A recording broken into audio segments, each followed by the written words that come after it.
Hey, what's up guys, aarava here, and welcome back to another episode of my F1 22 My Team Career Mode. This is episode number 18 today for the Japanese Grand Prix in Season 1. If you guys did miss the previous episode at this Singapore Grand Prix, then be sure to go check that one out. That was a rather painful Grand Prix for many reasons. We had a wet race at Singapore, which makes the longest race on the calendar even longer, and then we just had the worst pit stop I've ever seen in F1 game history. We lost so many positions, but we battled back through for 1 point paying position, and we move our focus now to the next race weekend. And we do have enough R&D points, well enough R&D points, to repurchase the failed major front downforce upgrade, and we have gone ahead and purchased that. I know we're saving R&D for the, impending R&D regulation reset, but I wanted to buy that sooner rather than later to make sure that comes in within good time. And to be honest, I think we have enough R&D points now to be able to deal with any reset we're going to get. But before we get to the race weekend and a potential email about the regulation changes, we have an email about a driver retirement. Fernando Alonso doesn't really surprise us too much because he is one of the older drivers in the game's database, so logically he would be one of the drivers along with maybe Vettel and Hamilton, Ricciardo maybe, that are up for retirement in the early seasons of this career mode series, and everyone's save in the game. I think there's a little bit of difference of who retires when in everyone's save, so let me know guys if you've had Fernando Alonso retiring in your ones at home. But for me, Fernando Alonso in the Alpine, he is retiring, which is a bit of a shame to be honest, because Alpine have been on the up and up, and they have been improving quite steadily, because Alpine now, going into the Japanese Grand Prix, are the 4th best team on the grid. They've out-upgraded,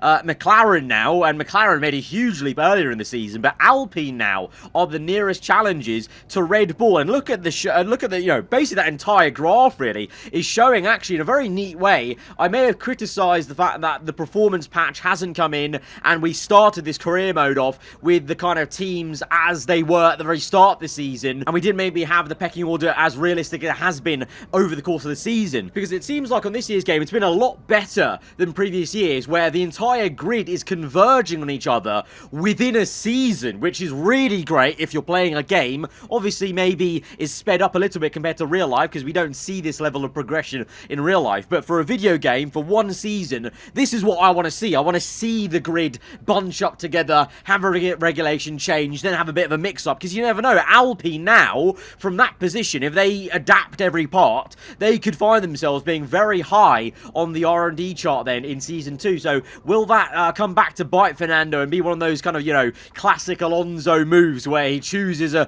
career decision just before something goes good or something goes wrong in the situation he's in? We'll have to see. We'll have to see. But our team is now over 15 acclaim levels, so we can sign a 3rd sponsor to the team. That's going to be more weekly income as a standard, and then also more weekly and more income for a goal bonus as well if we achieve those objectives. And we've chosen scoring more points than the team ahead of us in the R&D chart. Now, I didn't plan it like this, but we've somehow finessed the system, because we've ended up being the worst car in the grid, apparently, allegedly, just behind Williams there, going into Japan, because we've had this stall of saving R&D because of this regulation change coming up, and we want to be ready for that. But that basically means now, as long as I beat Williams, which we have been doing, and we should be doing anyway as a team, we will get that extra goal bonus. And of course, we have the major front downforce upgrade coming, and that will leap us back ahead of Williams and AlphaTauri, allegedly, on the R&D chart. I mean, I don't think it's really that accurate. All converge so close together that, we're literally on top of each other in terms of pixels on the graph. So I think really the driver's going to make most of the difference in the midfield, and just generally how the setup work goes in the weekend, which is cool because I think it kind of mimics real life. In real life, we're seeing in 2022 more midfield teams scoring good points, and we're seeing that in the game, not only with us, but every team really. I've seen in the comments below people pointing out that we're scoring a lot of points quite consistently, and that's been a lot more than last year's game. But you've got to actually notice that even though I'm scoring more points, we're still only fighting for P7 in the Constructors as we were on F1 2021 in that first season. So even though it seems like it's been easier to get points this season, that's more of a difference on the 2022 era of allowing there actually being closer fighting, closer racing, and having those points opportunities. But now it's time to go into the Japanese Grand Prix. Let's find out what R&D has been reset. Okay, I need your attention. The tech regulations are changing. There's a risk some of our hard work will be undone, so we need to mitigate it. As soon as you can, I want you to look at the developments we have and tell us what areas you want to invest in protecting. So the regulations will be changing for Season 2, and chassis and durability will be the departments that are reset. So that is very good news for me, because I've hardly spent any R&D on durability, just the gearbox really, because I'm still waiting on, Cody's to respond to this. Still, I feel the overwearing factor of doing quick practice is there, and as long as that's there, I don't want to waste my own R&D on the durability. And to be honest, we've actually been quite okay. Other creators I've seen have had many engine failures. We've actually been alright. We've only had one engine failure this entire season, and the grid penalties we've taken tactically at races where we can afford to, so I haven't really felt the need to do much durability upgrading. Chassis-wise, we have done a lot of upgrading, but we've saved a lot of R&D. So as you can see, I've been going through in the background whilst I've been talking, just going through and adapting every part. Now, when you adapt the part, you save it for Season 2. If you don't know, if you're new to the F1 games and how it works, to adapt the part, it costs half the R&D that you spent to buy the upgrade in the first place. So you don't have to have a ridiculous amount of R&D there to save these parts. So we're going to spend all our R&D that we have at the moment, nearly down to, less than 100 R&D points to adapt everything, barring 2 parts on the chassis. That's it. We're going to earn that in practice right now. So then we're going to go back, adapt those, and that is us done now. Our car is fully adapted for Season 2. So this is why I wanted to save R&D, and this is why I don't mind the fact that we've, slipped to last place in the R&D chart by a pixel to Williams and Aston Martin and AlphaTauri, because we've done the hard work of adapting the parts. Now, if any of the AI teams ahead of us don't have the R&D to adapt everything on the chassis front, we're going to overtake them into Season 2. And now we know that every upgrade from here on out to the end of the season, when it comes to aero and engine, if we buy them, they'll carry over to next season. So we're in a great position now to have this be the base performance. The car won't get any worse than this. It can only get better into Season 2, which is exactly what you want. The regulation change does mean we're not going to spend any R&D now on the chassis, which is a bit of a shame because we upgraded to level 2, but that's a long-term building project for Season 2. We'll now just invest R&D in the aero, in the engine, and knowing that it'll carry over. So that's actually really good, and we've got plenty of discounts on the engine department. I mean, our engine's pretty damn good anyway in comparison to the whole grid. I mean, at one point at Monza, we were the second best engine on the grid, only losing to Ferrari. So the car is very good in that department. So I'm very, very happy actually at the work we've done. It was clever thinking from us to just wait a little bit, have a bit of pain and maybe uncertainty of where the car was going to be in the last couple of races, but we made the most of it even in those kind of situations. And now we've just got a spring. I've got a spring in my step, to be honest, because now I know Season 2 we're going to have a lot of fun, and then we can really fight towards the head of the midfield and snap at the heels of the top 3 teams already next season, because that's what McLaren and Alpine are trying to do. I mean, McLaren are now qualifying and beating Red Bulls and Ferrari here and there. Alpine now into this episode are there as the 4th best team, and they're only, a couple of pixels away from Red Bull in that R&D chart. So it's going to be massively exciting for those 2 teams and us in Season 2. But as I've been waffling about potentially what we could be doing in Season 2, the reality is right now, going into this episode, we do have the worst car on paper on the grid. We've gained nearly 7.5 tenths in the second flying lap in Q1, and that still won't be enough to get us out of this first knockout session. We are knocked out in P17. Drogovic did even worse. For once we've out-qualified him, he's down in P20. So a mixture of, yeah, for now, for this one episode, other teams around us have jumped us. But also, I think our car doesn't suit this circuit as much. But also, just look how close everything is. Like, you know, maybe one better corner and I could have got through into Q2 because Vettel wasn't that far ahead of us in terms of lap time, to be honest, as well as Pierre Gasly as well. So he could have been P15 at least at the highest, and that would have at least got us through into the second part of qualifying. But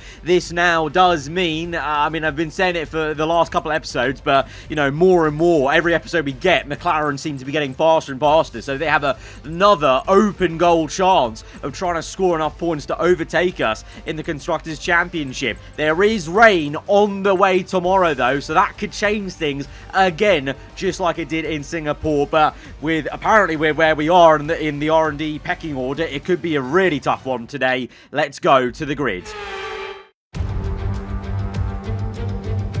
We come to you today live from the Mai Prefecture in the south of Japan's Honshu Island for a race that has seen so many title deciders through the years, some simple, some controversial, but all contributing to a legacy that makes the Japanese Grand Prix an indispensable stop in any Formula One season. We're southwest of the city of Nagoya today at a wet and windy Suzuka circuit. 3.6 miles and 18 corners make up a lap here, with Sector 1 likely to prove especially difficult in these conditions.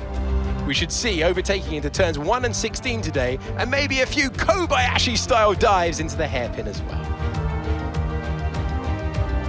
Off the back of a fantastic qualifying session, it's time to see how our starting grid looks like for today's race. Fernando Alonso lines up on pole position. Sergio Perez lines up alongside. As we continue through the rest of the grid today, we have Ocon, Magnussen, Alex Albon and Leclerc. Vettel, Norris, they've taken a grid penalty. Gasly, the owner-driver. Ricciardo, Drogovic, Valtteri Bottas and Sainz. They'll be starting further back after an earlier grid penalty. Stroll, Joe, Nicholas Latifi and Yuki Tsunoda. They've taken a grid penalty. Hamilton, Verstappen, Russell and Mick Schumacher. That's it then. It's time to go racing as we head down trackside for today's race. It's not going to be plain sailing for our drivers today, although with the sky falling as it is, perhaps sailing isn't too far from the truth. Anthony Davidson, could be a wet one today. Great to have you with us. What are your thoughts? It is a touch damp, isn't it? Well, as a driver, there are three big things to worry about when racing in these kind of conditions: standing water, tyre temperature and visibility. Judging distance to the cars around you is really tricky when you're driving through the vast amounts of spray that these wet weather Pirelli tyres kick up. The heavens have opened, and not just with rain, but engine penalties for the F1 grid. Fernando Alonso on pole position at the race weekend where he's announced his retirement, on the weekend where Alpine are now best of the rest, top of the midfield, and could be building for next season. He has announced his retirement. It is so Fernando Alonso of Fernando Alonso in this game. Wow, Alpine 1 and 3 now. Perez is the highest big name and big team in second place on the front row. Leclerc will be licking his lips now because he's in P6. Verstappen's right towards the back of the grid along with the two Mercedes drivers with big hefty engine penalties. So Leclerc has a real great chance here today of scoring a load of points on Max Verstappen, his nearest title rival. But you got Magnussen up there, Albon in the Williams in P5, Vettel in P7 ahead of the McLaren. We're in P10 now, and Drogovic is P12. So what a night from Saturday to Sunday. What a difference makes of an evening of the FIA, you know, having to process all these engine penalties. So we're going to start, as you can clearly see, in a very wet Japanese Grand Prix Suzuka setting. It's going to be very tricky, but now this sets up a very interesting race because in the wet it could be quite difficult to overtake for cars behind us, and if we get a good enough start we could jump Norris and we'd be ahead of both McLarens already, and he's only the car ahead of me, so we can definitely get a good enough start to hopefully try and challenge him into turn 1. And if we do that, then we just have to try and park the bus and we can beat McLaren again in the race. But I'm more curious about what Fernando Alonso is going to be capable of on pole position in a car that's only a tiny bit slower now than Red Bull on paper, apparently. So this could be a proper amazing race and moment and send-off for the man who is retiring out of Formula 1. Here we go then to 5 red lights to a soaking Japanese Grand Prix. Lights out and away we go. It's a shaky start for everyone, but we get a good launch. It's a slow one for Albon. Leclerc gets boxed in. We're going to try and force a move ahead of the McLaren and the Ferrari.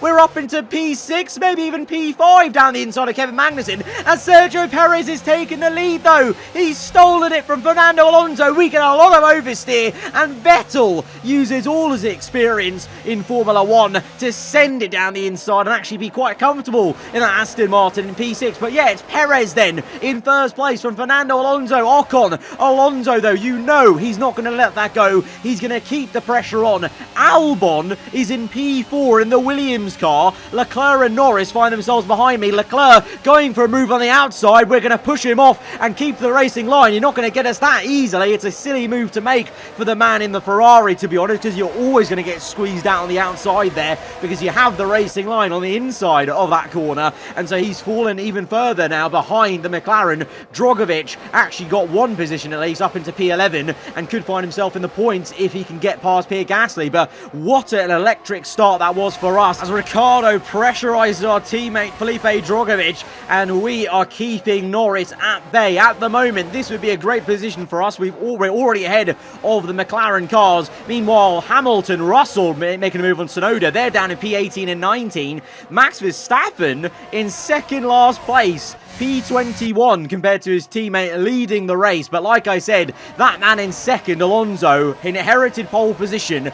He's not going to give that up. As well, Hamilton comes in for damage and Verstappen's in for damage. They both got their end plates off, fighting at the back of the grid. So even though Leclerc has lost positions, this will be music to Ferrari's ears. Leclerc in P9, he can definitely make progress from there, I believe, over the course of this race. But even if he doesn't, that just guarantees Verstappen's definitely not scoring points probably in this race, unless there's a safety car later to bunch us up, because now him and Hamilton are miles off the grid in full wet conditions. So Leclerc can just score 2 points here and still gain 2 whole points on Verstappen, but of course he'll want more. Norris will want more behind us, and the grip levels are really quite difficult right now. My engineers just told me though that these tyres might start to burn out, and intermediates may be the next tyre to switch on. So immediately I say box this lap, because if he's saying to me these tyres are going to burn out, watch it, I think that's probably the cue to switch over. And you can see the lack of grip I've got on the rear end and even the front end, that I think it's time for Inters. It's hard to tell in this year's game. Last year, it was difficult to know the dry to Inters crossover. This year, in my opinion, I think it's hard to see the crossover between full wets and Inters, because it still seems so wet out there. But these tyres aren't giving me any grip on the exit. The spoon curves. It's a big moment. We catch the car and keep it in a straight line, but the Ferrari has passed, but we overuse the ERS down this straight, where the Ferrari's not, I don't think, because we fly past him there. I'm actually running quite high wings because I knew the wet was the rain was coming for Sunday, so I'm quite surprised we actually got Leclerc in a straight line. But I just don't think he used that much ERS, or maybe he's overused it, because now he falls behind Gasly. But a load of people in the pits, and we've made the right decision, I believe. And Leclerc is tumbling because he's fighting Norris there, and he's now behind the McLaren. So the Ferrari went from attacking us to now, well, he's actually stayed out. And he's fighting the McLaren to turn one. As you can see, their names swap positions. Myself and Drogovic both come in, so it's unfortunate that Drogovic has to get double stacked. I wish there was a way to tell your teammate to stay out or build a gap or whatever, because Drogovic now will go down the order, and that's pretty much his race done, because he's not highly enough rated at this stage of the game to make his way up the order, to use his talent that we know he has in clean air to make those moves. And that's also due in part to the personnel upgrades still not being applied, and that, they're basically it's a useless facility department. But Fernando Alonso, he continues to go out on the full wet. Albon is in. Magnussen continues on the full wet. So this is why I wish there was a way to tell your teammate to stay out, because clearly there's enough grip out there still, because even the McLaren stays out. Leclerc stays out. So we've got a very different mix here. Some of us no grip on the full wets and we have to go to inters. Some people still finding enough pace on those blue wall full wets, you know, the highest ride height that really elevates the car up off the ground. They're finding enough grip out there. Meanwhile, for me, P14, we've got Lewis Hamilton, the company behind me. But as we come down the main straight, we'll overtake a few cars that are now making their pit stop for intermediate, and we'll be up into P10 then, behind Sebastian Vettel. We already were kind of behind him, obviously, but there's 6.7 the gap. So Vettel has actually gained a bit of time then in that whole sequence of him making the pit stop and me as well. So the Aston's actually pretty damn handy in the hands of the 4-time world champion. Meanwhile, now Alonso is finally in for the inters. Lap 7, 3 laps later than a lot of us, and 3 laps later than Sergio Perez and Ocon, his teammate as well. Lando continues on for another lap on the full wet tyres, but here goes Fernando Alonso out the pit lane, and there is Perez down the road. Alonso's done it. He's jumped Sergio Perez. The experience that Alonso has paid out in dividends, because he is now in a net P1 because the McLaren will pit eventually. Ocon's gained some time on Perez there, so could you be looking at Alpine fighting for a 1-2 nearly there,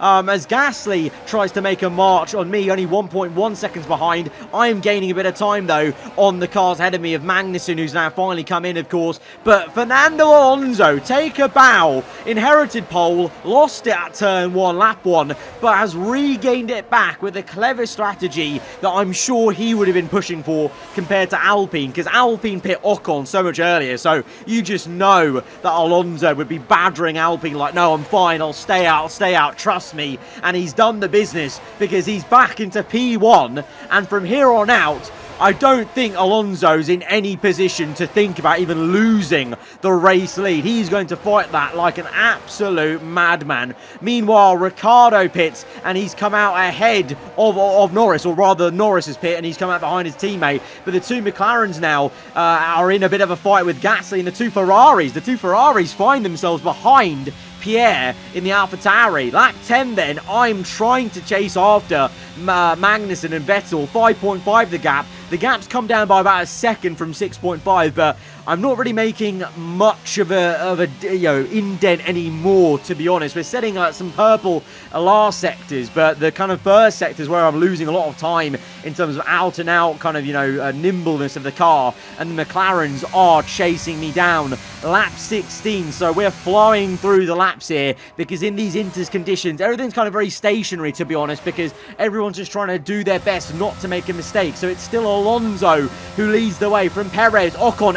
Albon is still in P4 of the Williams. So I talked about easily beating Williams in the R&D chart for that extra sponsor bonus. Sorry, Albon might just be doing me out of some sponsor money there. As we see, it's still Gasly ahead of the two Ferraris. So even one of the quickest cars on the grid can't get past a bottom 3 team of Pierre. And, it's for the same reason why I'm able to keep ahead of Ricciardo and Norris here. The conditions are so difficult that you can get up to a car, you can close up in clean air, and then it's so difficult to pass because you're all trying to not make a mistake. And, of course, there's no DRS to help them, guys. So at the moment, just doing a solid job of trying to keep the two papaya cars at bay to outscore them in the constructors. But the engine's wearing a little bit, grip is lacking a little bit, to be honest. I think the track's going to be drying out quite soon. Be careful you don't burn out your tyres. So the intermediates now are potentially going to be susceptible to burning out, so we may need to do some clever driving to get into some puddles. But I'm thinking, is it time to switch? Okay, it could be a risk with the circuit this squeezy, but we think the slick might now be the quicker tyre. If you think you can keep it on the road, let's consider swapping over. Right, let's have you in at the end of this lap, please. Right, so my engineer reckons it's a risk, but we could go to slicks. In a race like this, I think we take the risk. I mean, this race has been all about risks. Alonso's risked it. I've risked it on lap 1 to make all those overtakes. Let's go for it. Let's go to slicks, and we could be one of the heroes of the day, potentially. If it goes wrong, it could go wrong for us. That is a very big possibility, but I want to try it because we're in a good position ahead of McLaren's. But like Mark said, if the inters are burning out, or going to start burning out, maybe we're in a good position. It still looks very wet out there, though. I'm not going to lie. It's still maybe one lap away from full dry tyres. But I don't know. As we go around the lap, maybe it'll get drier and drier rapidly. This is a risk. It does look like a bit of a difficult situation, but let's just press on and see how we do. Lap 17. Schumacher is closing up on the Inters to us. This may have been a mistake as Schumacher waltzes by. It's not dry enough. It's not dry enough for the slicks. Ricardo's pit onto Inters though again. So McLaren have just made a howler anyway of going onto the Inters for Ricardo. Lando might be able to jump me if he pits onto the Inters, and he actually sets the fastest lap of the Grand Prix. The McLaren sets the fast lap of the Grand Prix, that was, on old intermediates, whereas his teammates on new intermediates and is stuck behind me as I try and survive on the dry tyres. Drogovic is in. Everyone else is now coming in. Are people now coming onto dry tyres? Yes, they are. Hamilton is now onto mediums. Verstappen is in. So I was probably one lap too early on that gamble. But to be honest, it's better than Ricardo, because Ricardo's still not come in. Lando hasn't either, and they're both on Inters. Ricardo's come in. He's done even worse, though, because he's coming on to new Inters as we overtake Latifi just about into turn 1, having to take quite a bit of curb to do it on the outside. And now we're chasing after Valtteri Bottas, but we have been jumped by a few cars, including Valtteri. We do jump Albon, though. Albon, he was doing so well in P4, but eventually the out-and-out pace has meant he's dropped out down the order with the pace he showed on Inters. Meanwhile, Magnussen, lap 19, it's bone dry on the track now, and Magnussen's still out there on Inters. Alonso's now come in for the medium tyre. Lando is still on Inters, so we've got this, and Leclerc as well, so we've got this very weird situation where the track looks bone dry, and there's still people going out on Inters. Maybe their Inters have become slick intermediates, as it has been the case around the Turkish Grand Prix a few times. But Alonso on the mediums in second place pretty much means that we can conclude he still will be in the lead then of this Japanese Grand Prix once they make their pit stops. For us, we're down here in P12 now, chasing after Bottas, who overtook us, and then Gasly as well, who was behind us, remember, blocking the two Ferraris. Sainz has already passed both of us, so it's been a bit of a disaster, I guess you could say, in this second half of the race for us. I mean, it's a combo of the early pit stop we made, and then also just the out-and-out raw pace of these cars that are ahead of us in the R&D chart has eventually paid out, because, you know, Gasly pits at the right time. He pit at the correct swap-over period, and even he's been jumped by Sainz. So I think just the overwhelming pace of those cars has done us today. As we look to make a move on Pierre, though, it's a very, very tight fight. My God, he gave us the big old squeeze into there. So a new F1 game, but no love lost between myself and Pierre Gasly. Russell sets the fast lap of the Grand Prix, just showing now in the dry conditions the true pace of these better cars is showing out, because both Ferraris are ahead of us. But Ocon is out of the race. He was in the top 3. It was Alonso from Perez to Ocon. So Esteban has to retire out of a third place podium position. What a shame for him. It's a shame for Alpine. But Fernando Alonso, I can confirm, is still out there in P1, as Hamilton now sets the fast lap of the Grand Prix, but he's outside the top 10, as is Max Verstappen. But here we are then, on to the second last lap, to the last lap of the Grand Prix. Fernando Alonso, the two-time F1 World Champion, leads the final lap to go on to try and win this Japanese Grand Prix. Perez in second, then a bigger gap to Kevin Magnussen in the Haas in P3, Vettel in P4 in the Aston Martin. So, you know, even though order has been resumed in terms of Leclerc and Sainz and Russell jumping me and Gasly and Bottas, in some aspects, this race still has been very mixed up due to those engine penalties and the rain, because I don't think you would ever, count on Magnussen and Vettel being right up there if you looked at the last couple of races. But yeah, it's Leclerc then in P5, scoring a lot of good points over his rival Verstappen, who is out the points then. Lando P6, so he's going to score a hefty amount of points ahead of us in P9. We're only going to score 2, so that may be the nail in the coffin for McLaren for the first time overtaking us in the Constructors. But right now, the focus is on this man.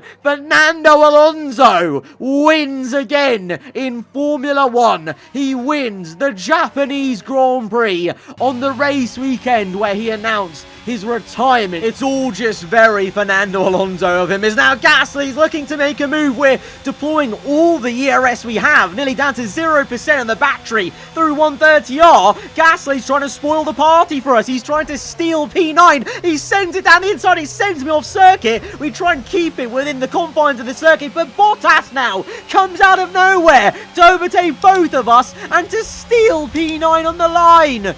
Oh my god, can you believe it? After all of that, we lost P9 on the last lap of the race because Gasly and Bottas, I don't know where their pace came from. I guess I think I just ran out of ERS to defend them, and then Pierre was very aggressive there with that move and allowed Bottas to slip through. Grand Prix here in Japan, a brilliant victory that has thoroughly earned the applause of the sellout crowd here today. Talk to me, Ant. What was it that set them apart from the competition today? Well, time management probably played quite a large role in the outcome of this one. As ever, it's not just about speed, it's all about maintaining that speed consistently over a stint, over a race distance. So being able to keep up the lap times while still being smooth on the controls and gentle on the tyres, that's really where the race was won today. Here come today's winning drivers, and what a race it was. This is a team that knows success very well in F1, and they're just itching for even more. Congratulations to the Alpine team for their excellent win today. He wins again in Formula 1. It may not be L plan, or maybe it is. Maybe L plan was to just win one race to show everyone he could still win in Formula 1 and then just say, I'm a head out and that's it and retire. Maybe that was L plan all along, but it definitely is in this alternate F1 universe of ours on the F1 22 game. Alonso, race winner again. What a win. It would have been a double podium for Alpine, so it's not even just, you know, a miracle. It's actually really on merit as well. I mean, the engine penalties helped, but Alpine genuinely have pace now in this season, and if they're in a position that they get, you know, clean air like they have, it looks like they'll perform. And to be honest, this race also showed more so than ever, clean air is such a big difference for these AI on this year's game. They may be very raceable, and you know, we've had a lot of teams scoring points, but I've noticed that more so than last year's game, I think, that you have top teams getting stuck behind slower cars that they should be clearing because it's harder for them to pass. They're not going for those moves, maybe. I don't know, maybe it's an early season one thing, because in later seasons on last year's game, we did see a lot of that, and people were making their way through fine. So maybe I'm going to be proven wrong in later seasons. We'll see, you know, higher cars still able to make their way through. But right now, because I guess the field spread's so close, I guess, it's just hard for them to overtake. You know, the amount of laps that I held up the McLarens, the amount of laps that Gasly held up the Ferraris was mad. But in the end of it, it didn't matter because with the gamble we made on the slicks and just the overall pace in the dry, Lando is able to jump us, and McLaren do get up into P7 of the constructors by 5 points as well, which is quite a lot of points to outscore McLaren now in the next couple of races. So we're gonna have to scratch our heads and try and hope for a race where we can both, maybe me and Drogovic, score points over the Papaya team, because 5 points is going to be hard. It's going to be hard to overturn, especially with how quick the McLaren really is when it gets a good lap in and has clean air, etc, etc. But that is just the way it goes. F1's a cruel sport, and this may be a cruel ending for our season, despite all the kind of highs we've had of scoring some great points, great races, a podium for Drogovic. Maybe McLaren will just be too fast for us, but I guess that's what we're going to have to find out in the next couple of episodes as we go to the end of the season. But guys, if you have enjoyed this one, hit the like button, let me know what you thought in the comments below. If you're around here, then do get subscribed for weekly Formula 1 content. I'll see you guys next time. Goodbye.